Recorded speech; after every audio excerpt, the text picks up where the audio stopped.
दोस्तों, हम सब पढ़ते हैं, लिखते हैं और ख़ासकर आज का युवा पढ़ाई लिखाई इसलिए करता है कि वो एक वाइट कॉलर जॉब करना चाहता है। हमारे साथ आज एक मेहमान हैं। इन्होंने भी पढ़ाई लिखाई अपनी कंप्यूटर साइंस में की है, लेकिन वाइट कॉलर जॉब की तरफ न जाके इन्होंने अपने करियर को संवारने की कोशिश की है एक ऐसे क्षेत्र में जहां आमतौर पर शायद एक युवा इतनी आसानी से नहीं जाना चाहता। हमारे साथ हैं आज अदिति शर्मा। बहुत बहुत स्वागत आपका हमारे कार्यक्रम में। Thank you so much. Aditi, पहले अपने बारे में कुछ बताएं। आप एक कंप्यूटर साइंस ग्रेजुएट हैं और आपने जो एक लाइन पकड़ी है करियर के तौर पे कहें या एक पुश्तैनी जो आपका खानदानी जो व्यवसाय है, होम्योपैथी से जुड़ा है आपका परिवार, 2-3 पीढ़ियां जनरेशन्स हैं और उसी को आपने भी करियर के तौर पे आजमाने की कोशिश की है। बिल्कुल। तो कुछ खास मकसद इसके पीछे, ये कैसे आप कंप्यूटर साइंस के ग्रेजुएट हो के और इस लाइन की तरफ आ गए? सबसे पहले तो सर मैं ये बोलूँगी कि लकी हूँ मैं बहुत कि ऐसी फैमिली से बिलोंग करती हूँ जहाँ पर मुझे मेडिसिन फील्ड की वैल्यूज़ को बचपन से समझने का मौका मिला और उनके प्योरेस्ट फॉर्म में समझने का मौका मिला, क्योंकि मेरे पर बाबा भी डॉक्टर रहे, बाबा फिर फादर, और इस चीज़ को मैं देख पाई हूँ कि सर्विस बोलते किसे हैं, सेवा के तौर पे कैसे आप मेडिसिन को प्रैक्टिस करते हैं। क्योंकि अक्सर आज के टाइम पे हम ये देख रहे हैं कि मेडिसिन का फील्ड इतना ज़्यादा कम्पिटिटिव होता चला जा रहा है कि जो बच्चे इसके अंदर उतर रहे हैं वो सेवा का भाव कम रख रहे हैं, उसे व्यवसाय ज़्यादा मान रहे हैं और व्यवसाय ज़्यादा मानने की वजह से ही आज हम देख सकते हैं कि मेडिसिन फील्ड अपने में बहुत ज़्यादा पॉल्यूटेड हो गई है। अपने आप को महसूस तो कर ही रहा है पॉल्यूटेड। बिल्कुल बिल्कुल। ये बात बड़ी ज़हनी आपने कही कि हम डॉक्टर को भगवान के तौर पे, हमारा जो सामाजिक परिवेश है उसमें डॉक्टर को भगवान का दर्जा दिया जाता है। बिल्कुल। और आज के युग में जहाँ इतनी सारी बीमारियां हैं, अगर हम यूथ की बात करें तो हमारा जो लाइफस्टाइल है और उस लाइफस्टाइल के चलते जो हमारे अंदर विकार आ गए हैं, स्वास्थ्य संबंधी समस्याएं तो कम, मानसिक स्वास्थ्य संबंधी समस्याएं ज्यादा हम महसूस कर रहे हैं एक यूथ के तौर पे। तो ऐसे में आपने जो एक संकल्प लिया है कि उस क्षेत्र में जाके और सेवा के तौर पे आप इसमें अपनी आहुति दे पाए, योगदान दे पाए, इससे प्रशंसनीय शायद कोई काम हो नहीं सकता। आपको बहुत बहुत बधाइयाँ। मुझे ये बताइए कि होम्योपैथी एक ऐसी पैथी है जिसे आम तौर पर स्वीकृति शायद उतनी नहीं दिखती समाज में, और ख़ास तौर पे युवा पीढ़ी में, जब आज का युग डिजिटल युग जिसको हम कह रहे हैं और युवा जो इतना फास्ट है, जिसके पास सारी एक्सेस है मोबाइल पे, बिल्कुल बिल्कुल। तो ऐसे डिजिटल युग में हाउ डू यू फाइंड कि homeopathy can be connecting to youth also? सबसे पहले तो मुझे लगता है कि मैं थैंकफुल हूँ इस युग के लिए भी, क्योंकि मुझे ऐसा लगता है कि कहीं ना कहीं होम्योपैथी की अवेयरनेस यूथ के अंदर, जो कि एक्चुअली में हेल्थ को समझता है, जो जानता है कि केमिकल ड्रग्स से रिलेटेड जो मेडिसिन हैं वो किस तरह काम करती हैं और अपने लिए अवेयर है, उनके अंदर होम्योपैथी की अवेयरनेस और ज़्यादा जागी है। उन्होंने इस तरह की मेडिसिन फील्ड्स जो कि एक नेचुरल आउटलुक अपने अंदर रखती हैं, जो हर्ब से रिलेटेड है, भले वो होम्योपैथी हो या आयुर्वेदा हो, इन मेडिसिन की अवेयरनेस आज के यूथ में काफ़ी बढ़ी है और वो कहीं ना कहीं सोशल मीडिया के प्रेजेंस की वजह से बढ़ी है। तो बात यह है कि आप किस चीज़ को लेकर के ज़्यादा अवेयर हैं, कितनी समझ रखते हैं, उसके हिसाब से आज का यूथ काम कर रहा है। आज भी केमिकल ड्रग्स की प्रशंसा उतनी ही की जाती है जितनी पहले होती थी, लेकिन कहीं ना कहीं लोग साइड इफ़ेक्ट्स को समझने लगे हैं, लोग समझने लगे हैं कि किस तरह से वो परेशानी क्रिएट करती है बॉडी में और किस तरह से उन्हें अपने लाइफस्टाइल के थ्रू मैनेज करना है। पहले के समय पे ऐसा लगता था लोगों को जैसे अगर वो कुछ ना भी करें और सिर्फ मेडिसिन पे भी डिपेंड हो जाए तो भी उनकी डिजीज खत्म हो जाएगी, जो कि सच नहीं है। मेडिसिन का मतलब सिर्फ ड्रग्स से नहीं होता है। मेडिसिन अपने आप के अंदर बहुत सी चीज़ें रखती है, जिसके अंदर लाइफस्टाइल, आप क्या मेडिसिन कंज्यूम कर रहे हैं और साथ में आप क्या खा पी रहे हैं, किस समय पे सो रहे हैं, किस समय पे जाग रहे हैं, बहुत सी चीज़ें इंक्लूडेड होती हैं। जो हमारा स्वास्थ्य है, हेल्थ जिसको हम कह रहे हैं जी, वो सिर्फ बीमार न होना ही नहीं है। हमारा जो दैनिक क्रियाकलाप हैं, हमारी जो एक दिनचर्या है, हमारी जो सोच है, हमारा जो परसेप्शन है जी, जिस तरह से हम दुनिया को देखते हैं, वो सारा का सारा नजरिया भी हमारे स्वास्थ्य से जुड़ा हुआ है। हमारी नींद जो है वो बहुत इम्पोर्टेंट रोल प्ले करती है हमारे स्वास्थ्य में। बिल्कुल। और ये शायद एहसास जो आप कह रहे हैं कि आज के युवा को सोशल मीडिया, डिजिटल जो युग है उसमें उसको ये एहसास हो रहा है कहीं ना कहीं कि जो और पैथीज हैं जिसमें दवा की भरमार है, शायद रोग की जड़ में न जाके उसको सप्रेस कहीं ना कहीं किया जाता है। बिल्कुल। तो उसके जो साइड इफेक्ट्स हैं शायद युवा वाकिफ हो रहा है बहुत ज्यादा। तो ऐसे में एक दौर हमने बीते कुछ साल पहले देखा था जहां पर एक महामारी कोरोना जैसी आई और उसके चलते एक ट्रेंड बदला जहां पर टेलीफोन के जरिए कंसल्टेशन शुरू हुए, टेलीमेडिसिन का एक दौर आया। तो हाउ डू यू फाइंड कि होम्योपैथी भी ऑप्शन हो सकता है फॉर द यूथ? क्या वो जितना हम और पैथीज में देखते हैं, क्या होम्योपैथी में भी वो उतना कारगर है या हो सकता है? इसमें दो चीज़ें हैं सर।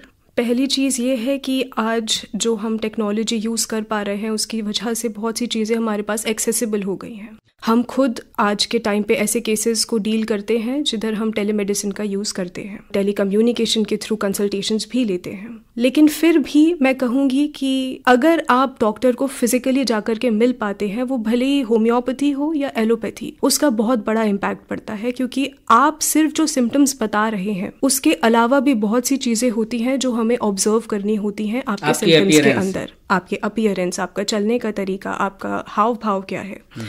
आप जब गेट से अंदर एंटर करते हैं क्लिनिक में तभी से आपका एनालिसिस शुरू हो जाता है। बिल्कुल। जो कि पॉसिबल नहीं है अगर आप सिर्फ टेलीफोन के थ्रू कंसल्ट करते हैं। तो बहुत इजी हो जाता है और बहुत इफेक्टिव हो जाता है अगर आप फिजिकली डॉक्टर को जाकर के मिलते हैं तो। स्पेशली अगर आपकी डिजीज ऐसी है जिस पे ध्यान देना इमीडिएटली बहुत ज़्यादा ज़रूरी है। हाँ, जो छोटी मोटी प्रॉब्लम्स होती हैं उनके लिए आप बिल्कुल टेली मेडिसिन का यूज़ कर सकते हैं और वो बहुत अच्छा काम भी कर रही है। होम्योपैथी तो एक ऐसी पैथी मानी जाती है जिसमें बताते हैं कि डॉक्टर जो है वो आपकी पूरी कुंडली खोजने की कोशिश करता है। बिल्कुल। तो शायद लोग इसलिए बचते भी हैं कि इतनी सारी हिस्ट्री मेरे से पूछी जाएगी। तो जब तक आप डॉक्टर के पास जाके खुद रूबरू नहीं होंगे और अपने आप को एक्सप्लेन नहीं करेंगे, अपनी चीजों को ज्यादा से ज्यादा डिस्क्लोज नहीं करेंगे, शायद वो पैथी आप पे उतनी इफेक्टिव लागू ना और इनफैक्ट आपने एक बहुत अच्छी बात भी कही थी अभी कुछ देर पहले कि हेल्थ का मतलब सिर्फ ये नहीं है कि आप फिजिकली हेल्दी हैं। हेल्थ का मतलब ये भी है कि आप कैसा सोच रहे हैं, आप किस तरह से परफॉर्म कर रहे हैं, आपके हार्मोन्स क्या बोल रहे हैं, जो कि बहुत ज़रूरी होता है कि जब आप सिम्टम्स को एनालाइज कर रहे हैं वहाँ ये भी देखा जाता है कि आप किस तरह से प्रेजेंट खुद को कर रहे हैं, आपकी सोच क्या है, आप किस तरह के इंसान हैं, ये तक डॉक्टर एनालाइज करता है आपके हाव भाव से। तो बिल्कुल ठीक बात है कि पूरी एक तरह से कुंडली निकल आती है इंसान की कि इंसान किस तरीके का है। और बिल्कुल बचते भी हैं, लेकिन ये मैं सजेस्ट ज़रूर करूँगी कि आप अपने डॉक्टर से कुछ छुपाएं ना, सब कुछ जो भी है खुल करके बताएं। तभी आप ये कुछ पेशेंट्स ऐसे आते हैं जो सोचते हैं कि हम सिर्फ अपने फिजिकल सिम्टम्स बता दें कि हमें ये प्रॉब्लम है, हमें पेट में दर्द है या इनफैक्ट होता क्या है कि आजकल की जो हमारी जिंदगी है वो ऐसी हो गई है जहां हम बाहर का खाते हैं, ना हमारा कोई स्लीपिंग पैटर्न होता है, ना हमारा कोई वर्किंग कल्चर होता है मीन्स डिफाइंड। तो हमारा इतना उसमें चेंजेस होते हैं, इतना अव्यवस्थित होता है कि हम शायद किसी समस्या का फौरी तौर पे इलाज चाहते हैं, बिल्कुल इंस्टेंट। बिल्कुल बिल्कुल। तो ऐसे में शायद ये पैथी उतनी कारगर न दिखती हो, लेकिन हमें कहीं ना कहीं ये समझने की जरूरत है एज ए यूथ कि हम अपने हेल्थ को समझें कि what is health for me. जैसा कि मैंने आपको अभी कुछ देर पहले भी बताया था कि हम सोचते हैं कि मेडिसिन सब कर देगी।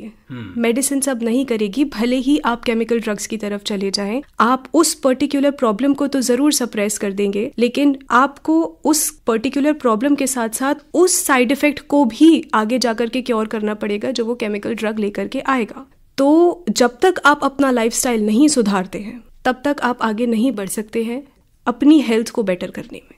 अच्छा अदिति, एक चीज जो मैं आपसे और जानना चाहूंगा वो ये है कि आजकल का युग, जैसे हमने कहा कि डिजिटल इंफ्रा का युग है, जहां डिजिटल स्वास्थ्य क्रांति चल रही है, सरकार भी बहुत सारे प्रयास कर रही है। आजकल टेक्नोलॉजी का इतना दखल बढ़ गया है कि जहाँ पर एआई जैसे टूल्स जो है मोबाइल ऐप्स के जरिए, ऑनलाइन प्लेटफॉर्म्स के जरिए, वर्चुअल हेल्थ केयर मॉडल्स आजकल अवेलेबल हैं। तो इस तरह की दुनिया में क्या होम्योपैथी भी अपने आप को कहीं पैरेलल उतनी अपडेट करके चल पा रही है, और ऐसे जो एआई टूल्स हैं या डिजिटल जो इंफ्रास्ट्रक्चर है उसका समावेश जो है वो होम्योपैथी में भी बेहतर तरीके से हो सकता है या हो रहा है? मुझे ऐसा लगता है कि टेक्नोलॉजी को जब तक एज अ टूल यूज़ किया जाएगा, हम एज अ सिविलाइजेशन काफ़ी आगे बढ़ सकते हैं। लेकिन जहाँ वो ह्यूमन रिप्लेसमेंट में आता है वहाँ पर दिक्कतें स्टार्ट हो जाएंगी। भले ही वो सर्जरी का फील्ड हो चाहे मेडिसिन का फील्ड हो, जब तक एआई जैसी टेक्नोलॉजीज़ को यूज़ किया जा रहा है एज अ टूल, बहुत अच्छी चीज़ है। लेकिन जहाँ पर आप समझें कि वो डॉक्टर बनने की तरफ डॉक्टर नहीं बढ़ बन जाए, सकता, आपकी मदद कर सकता है ह्यूमन के तौर पे, आप उससे डेटा बेहतर प्राप्त कर सकते हैं, अपने आप को असिस्ट कर सकते हैं, बट वो खुद डॉक्टर नहीं बन सकता। आप केस टेकिंग का टाइम बहुत कम कर सकते हैं, आप बहुत सी चीज़ों में हेल्प ले सकते हैं, लेकिन फाइनल जजमेंट हमेशा एक ह्यूमन एंटिटी का होना चाहिए। तो मैं ये जानना चाह रहा था कि क्या होम्योपैथी में भी ऐसे डिजिटल टूल्स का इंटीग्रेशन हो सकता है? बिल्कुल हो सकता है। हाँ जी, बिल्कुल हो सकता है और हो भी रहा है। अभी इस लेवल पे नहीं है वो इंटीग्रेशन कि हम बहुत ज़्यादा उस पर रिलाई कर सकें, लेकिन हाँ बहुत हाई अपॉर्चुनिटीज़ हैं। और क्योंकि मैं खुद कंप्यूटर साइंस की फील्ड से बिलोंग करती हूँ तो समझती हूँ कि बहुत अच्छी तरह से एआई का यूज़ हो सकता है मेडिसिन की फील्ड में, होम्योपैथी की फील्ड में। अच्छा, एक चीज़ जो खास तौर पे आज का यूथ कंसर्न है जिस चीज़ से, कि होम्योपैथी जो पारंपरिक हमारी चिकित्सा की पद्धतियाँ हैं उनसे अलग कैसे है? इस चीज़ के लिए मैं आपको हिस्ट्री में लेके जाना चाहूँगी थोड़ी सी होम्योपैथी की। जी। होम्योपैथी के जो फाउंडर थे डॉक्टर सैमुअल हैनेमैन, वो खुद एक एलोपैथ थे, और एलोपैथ भी मैं क्या बोलूँ, ऑर्थोडॉक्स मेडिसिन सिस्टम बोलते हैं। और जब उन्होंने ड्यूरिंग द प्रैक्टिस ये चीज़ रियलाइज़ करी कि इस पैथी के बहुत ज़्यादा साइड इफ़ेक्ट्स हैं, तो वहाँ पर उन्होंने अपने मेडिकल करियर को छोड़ने का सोचा और एज अ ट्रांसलेटर काम करना शुरू किया। और धीरे धीरे आगे बढ़ते गए तो एक समय की बात है जब मलेरिया फैलने लगा, और वहाँ उन्होंने देखा कि सिंचोना बहुत अच्छा काम कर रही है, और वहाँ से होम्योपैथी की स्टार्टिंग इस तरह से हुई कि उन्हें रियलाइज़ हुआ कि जब आप एक पर्टिकुलर हर्ब को, जो कि एक्चुअली सिंचोना जो मेडिसिन थी उसने मलेरिया के सिम्टम्स क्रिएट करने शुरू किए जब सैमुअल हैनेमैन ने उसे कंज्यूम किया। और उसी सिंचोना को जब उन्होंने डाइल्यूट करके पेशेंट्स को दिया जिनके अंदर मलेरिया था, सिंचोना ने उन पर्टिकुलर पेशेंट्स को आराम दिया। तो वहाँ से सिमिलर क्यूरेंटिस का कॉन्सेप्ट बाहर आया, जहाँ पर लाइक क्योर्स लाइक, यानी कि सेम चीज जो आपको परेशानी देगी उसी को अगर डाइल्यूटेड मात्रा में दिया जाएगा तो वो आपको क्योर की तरफ भी हिंदी में समझे तो कांटे से कांटे को या लोहे से लोहा काटने वाली बात। बिल्कुल। और डॉक्टर सैमुअल हैनेमैन ही थे जिन्होंने होम्योपैथी शब्द को रखते हुए एलोपैथी यानी ऑर्थोडॉक्स मेडिसिन सिस्टम को एलोपैथी शब्द का नाम दिया, यानी कि एक ऑपोजिट इफेक्ट को क्रिएट करके आप क्योर करने की कोशिश करते हैं। लेकिन प्रॉब्लम वहाँ ये है कि वहाँ आप एक सिम्टम को जब सप्रेस करते हैं तो बॉडी उस पर्टिकुलर एनर्जी को कहीं ना कहीं और से निकालेगी जी। उसी को हम साइड इफेक्ट कहते हैं कि सपोज आपने लिवर की मेडिसिन ली है तो कहीं ना कहीं आपके हार्ट पे या किडनी पे इम्पैक्ट आने लगेगा, साइड इफेक्ट आएगा। बिल्कुल। वहीं होम्योपैथी आपको एज अ होल ट्रीट करती है, आपको एज अ पेशेंट वो पूरा देखती है और कोशिश करती है कि आपको अगर एक प्रॉब्लम है तो उससे रिलेटेड बाकी सारी प्रॉब्लम्स जो आपकी बॉडी में हो रही होंगी वो सभी एक साथ क्योर हों। जी। और साथ ही क्योंकि ये केमिकल ड्रग से नहीं बनी है, नेचुरल ड्रग से बनी है, तो आप देखेंगे कि जो मेडिसिन्स जब भी डिस्कवर हुई हैं होम्योपैथी में आज तक वैसी ही चलती आ रही हैं, जबकि ऐसी कई केमिकल मेडिसिन्स एलोपैथी में पाई जाती हैं जो पहले अच्छा काम करती थी आज वो तो नहीं कर रहे, समय के साथ चलते चलते उन पे बैन लग जाता है क्योंकि उनके साइड इफेक्ट्स बाद में पता चलते हैं विद यूज। तो ये एक बहुत बड़ा मैं कहूँगी एक डिफरेंस है। अभी कुछ दिनों पीछे बहुत अवेयरनेस कैंपेन्स चलाए जा रहे थे एंटी माइक्रोबियल रेजिस्टेंस के बारे में, AMR। तो वो वही है कि आपका जो बॉडी है वो रेजिस्टेंस डेवलप कर लेता है उसके हिसाब से जो आप कंज्यूम कर रहे हैं मेडिसिन को। अच्छा, ये जो आपने बात की कि जो मूल कारण है रोग का, डिजीज का, उसको क्योर करने के लिए ये काम करती है होम्योपैथी। अदिति, हमने जो बात की कि ऑर्थोपैथीज और वर्सेस होम्योपैथी, आज का युवा जब हम उसकी बात करते हैं, आज की पीढ़ी की बात करते हैं तो दे आर सो फास्ट, और आज के युग में शायद समय सबसे बड़ी अहमियत है, उसकी सबसे ज़्यादा है, क्योंकि समय किसी के पास उतना है नहीं। अपने आप को ठीक ठाक करने के लिए भी शायद समय नहीं है लोगों के पास। तो अगर किसी को कोई परेशानी है, कोई बीमारी है, कुछ प्रॉब्लम्स आती हैं, मतलब ये है कहने का कि युवा के पास समय नहीं है, उसको तुरंत राहत चाहिए। और होम्योपैथी में उसको तुरंत के बजाय 8 दिन लगेंगे, 10 दिन लगेंगे, 20 दिन भी लग सकते हैं। तो उसको तो इंस्टेंट रिलीफ चाहिए, तो वो होम्योपैथी की तरफ फिर क्यों जाए। मैं आपको इसमें एक कमाल का कॉन्सेप्ट जो होम्योपैथी में एग्जिस्ट करता है वो बताती हूँ जी, कि होम्योपैथी उतना ज़्यादा फास्ट काम करेगी जितनी ज़्यादा डिजीज़ क्रिटिकल होगी, यानी जितनी क्रिटिकल डिजीज़ उतना फास्ट क्योर। अच्छा।